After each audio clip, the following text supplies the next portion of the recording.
First, thank you all. Thank you, Amr, for the introduction. I'm kind of like really excited and in the same time very happy to be here in the salon. From what I've been told and also heard about it, is somehow it was a really interesting space or platform of creating, bringing a diasporic community together to start to discuss and create this. What actually Amr was mentioning in his work about creating an intellectual body to Arab Berlin, or like how the exiled Arab in Berlin could actually find a laboratory to create intellectual work that could kind of theorize their position, understanding themselves in the global struggle. I'm actually just my intro will not like I'm gonna talk about the very short personal experience, and actually I just want to hide this because I just see myself, which is weird. Okay, yeah. So yeah, I'm kind of I was part of, like, in addition to this introduction, I was part of a group. It's called Sudan Uprising Germany during the Sudanese Revolution happening in Sudan, and my experience in Berlin to be an activist during the revolution, it raised for me a lot of question of what is the diaspora and what is the role of the diaspora and the political transformation that happening around. What is the role of the diaspora in the fight for justice? So in the beginning, I want also to define what is actually diaspora for me. And from my actually upbringing as a speaking Arabic, I would just kind of borrow some terminologies from Arabic to actually help me understanding what is diaspora and help all of us. So the first thing that is actually diaspora in Arabic is a shatat. And it's also that if we understand that shatat is mean the scattered, the scattering of light is also shatat of light, the scattering of any kind of material when it goes through obstacles. And these obstacles could be prism, like the scattering of the light, and also could be mushattat, which is in a way that disoriented in a way, or also moonstruck or distracted. So this is actually two definitions could actually help me understand that kind of being in Berlin before the Sudanese Revolution, before understanding the diaspora, I was actually scattered from home, and as a one trace of light to trace back what home is. And also I was disoriented and dislocated. Am I active in Sudan, or I have to be active in Berlin in the local politics? What is important for me as a human, how I kind of being, my understanding of politics is it's about Sudan, and now I'm actually have this agency in this metropolitan city to speak about international politics and crisis. So I wanted also to define within this like mushattat or shatat, like there is two kind of exiled, or not two kind of diaspora, if they define them to two parts, which is in Arabic al-manfi, the exiled, wal-muqtarib, which is muqtarib is a person. It's actually we used to call it in Sudan for the person who travel abroad to work for economical reason. But also it's the kind of the equivalent to it in English is the expertise, which is the expat. But in English, it means this professional who go and work somewhere.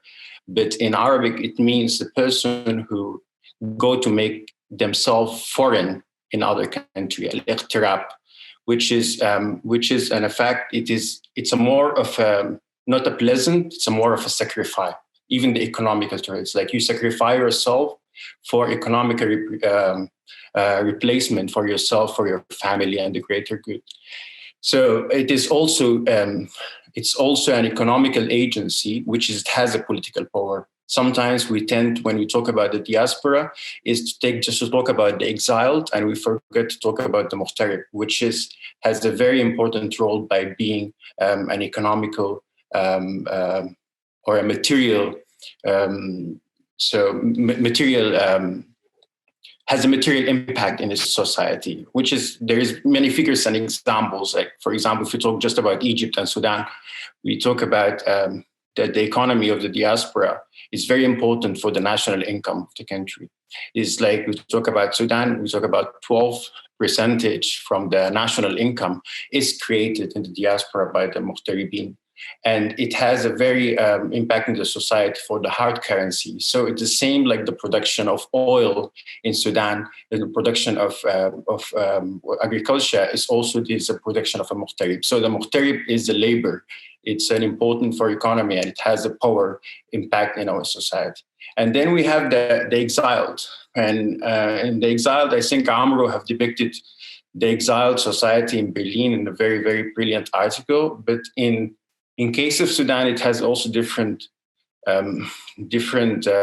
definition, because the exiled society in Sudan post-revolution is not created yet. It is, we have the exiled pre-revolution, which is from 2011, that the wave of migration of Arab that wasn't actually in Sudan. The wave of migration was before.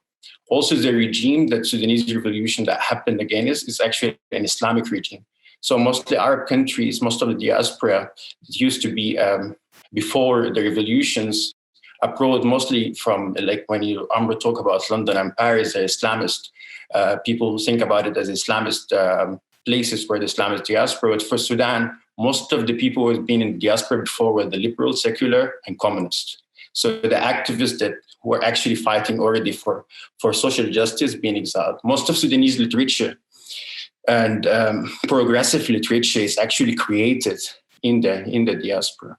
So and in the same time, most of the political agents in Sudan that we think that are our alliance, they're actually in the diaspora. And that actually appear now in Sudan in the moment of the transformation, that half of the government in Sudan now, which is represent the civilian sector, the revolutionary part in Sudan, is most of them diaspora, from the prime minister to the minister of agriculture. So they all came back from outside, representing the voice of the revolution. So what's happening during Sudan uprising is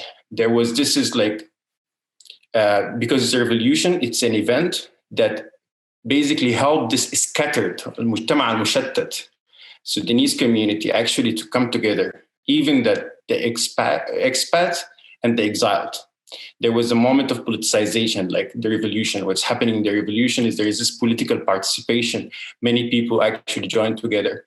But here, also the worker that would be, or the employee and the people who traveled to outside the country without being engaging in any politics, the apolitics, were kind of participating in a big mess. And there was a friend of mine, is Afro-Deutsche, was describing the first demonstration in Berlin, saying that this is the first time I see amount of Black people in Berlin like this.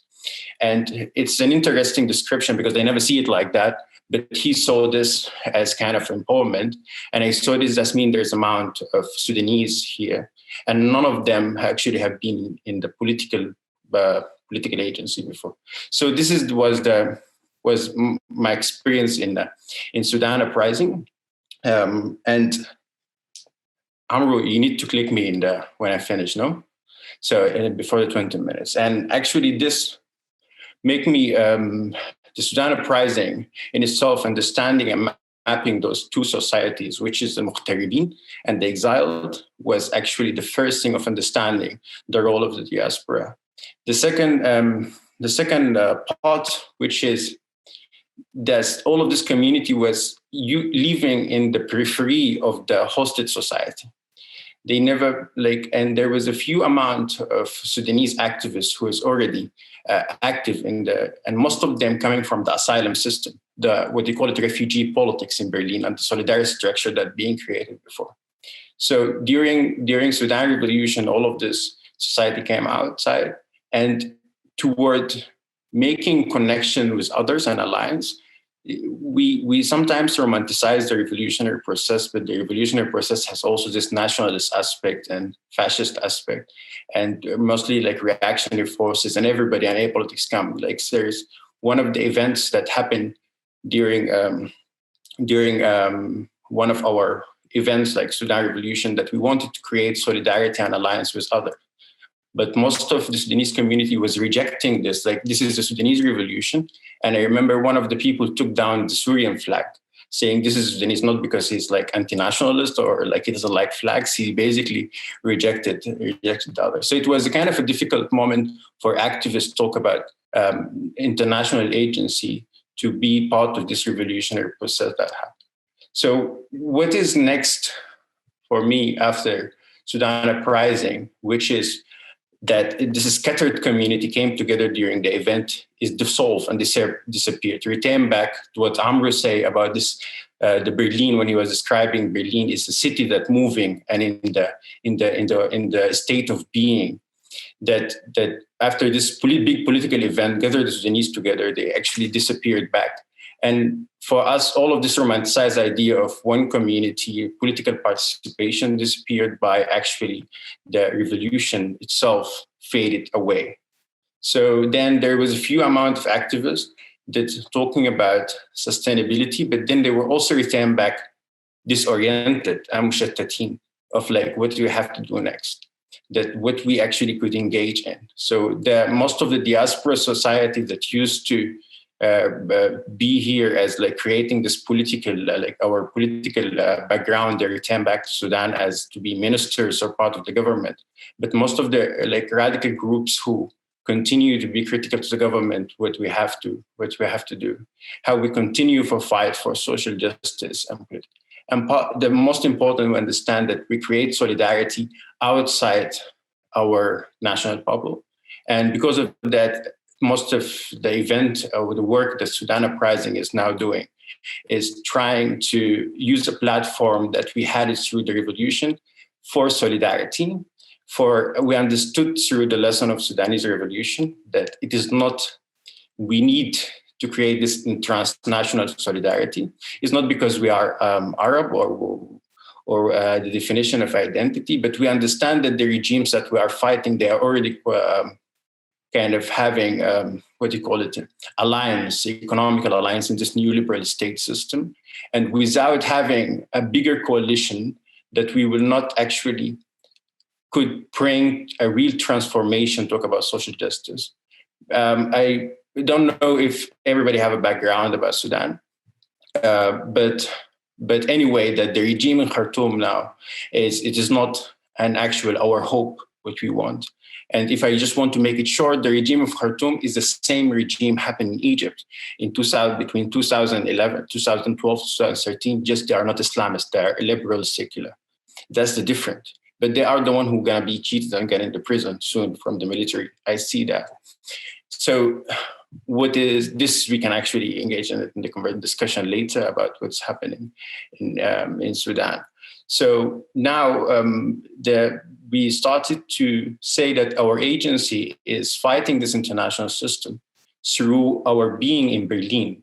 And we started to work, in the reading, I sent a statement around, and this is our work now, is representing the voice of social justice for Sudanese case inside Berlin by criticizing the authorities that actually very connected. So if Berlin acted toward Sudan, we work as a defense line for the social justice and for revolutionary forces in Sudan in Berlin, criticizing the German institution when having also this is freedom of mobility, so we can actually move around in Europe, and criticizing these bigger neoliberal institutions starting from the IMF, International Bank, and all of the international authority of neoliberal economy.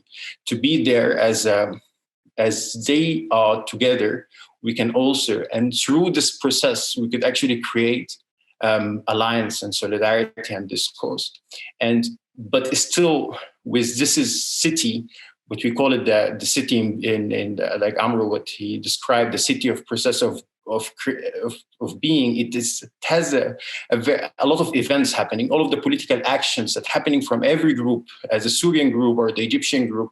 It's a very, very small event comparing to a lot of events that happening in the state. There is no big event in Berlin. There were all the time a lot of small events happen here and there. So understanding just not because of the identity, but interest and strategically that creating a bigger, maybe you could start as Arab coalition, because we have a language and literature that we could actually discuss a lot of topics, and we also subjugated to regimes that they were together for a long time and they understanding each other. But also bigger than that, all of the subjugated developing societies to neoliberal policy, and creating one movement that could speak about different topics in different events.